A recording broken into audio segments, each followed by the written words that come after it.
31 март күнү 200-гө жакын делегаттын катышуусунда өткөн КСДПнын кезектеги курултайы коомчулукта ар кандай сын көз караштарды жаратты. Анда алгач эле журналисттерди кийирбей, милициянын кайтаруусунда өткөнү себеп болсо. Ошол эле учурда 15 делегат съезди таштап чыгышыда бир топ талкууга жем таштады. Ал арада азыркы ажоого карата Атамбаевдин айткандары алардын арасында ажырым пайда болгондугу ачыкталгандыгынын алгачкы белгиси байкалды дешүүдө. Чогулуштан чыгып кетти.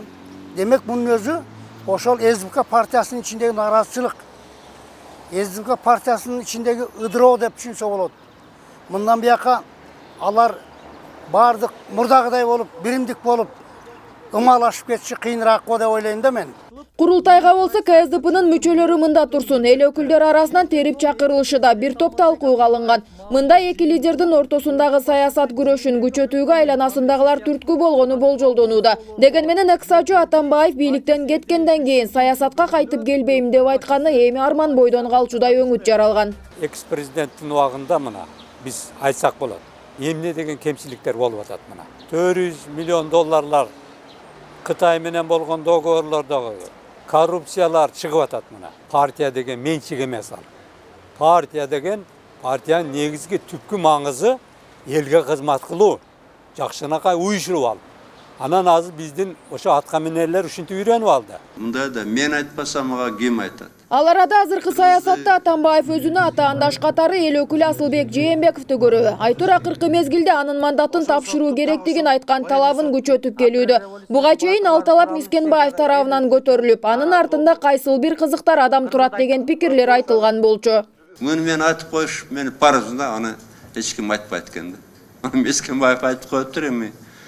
Атамбаевдин дагы, Мискенбаевдин дагы СДПКнын Асылбекти жаман көргөнүнүн себеби бирден бир эле себеби Сооронбай Жээнбековдун кулагы, бир көзү немеде болот. Жогорку кеңештин ичинде жүрөт. Не сөз болсо ошону жеткирип турат. Ушунун башын алып ташташ керек. Же болбосо путун сындырып жок кылып койсок, ошондо биз оңоюраак иштейбиз дейт. Буну моральный жактан дагы, юридический жактан дагы муну аерден алганга Жээнбеков акесинин кандай немеси бар. Бул даже акеси премьер-министр боло электе мурун депутат болгондо бул. Ошол эле учурда журналисттердин суроосуна жооп берген Атамбаев саясатка кайтып келбестигин бул иретте бышыктады. Бирок ага көпчүлүк тургундар ишеним айтпай турушат.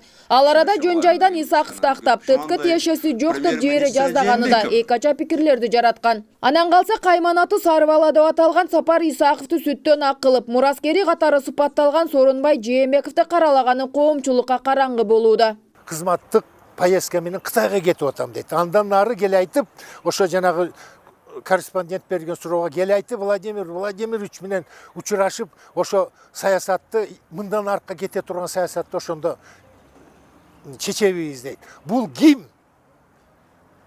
Сырткы саясатты чечип бере турган, же болбосо поездка менен Кытайга барып, Кытайдан Россияга барып чече турган. Бул никто менде эле жаран.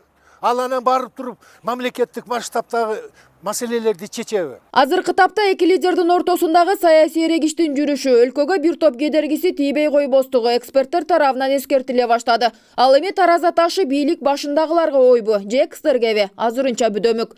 Нурзат Көчүмкулова, Руслан Абдумиталип уулу, Нур Ньюс, Жалал Абад.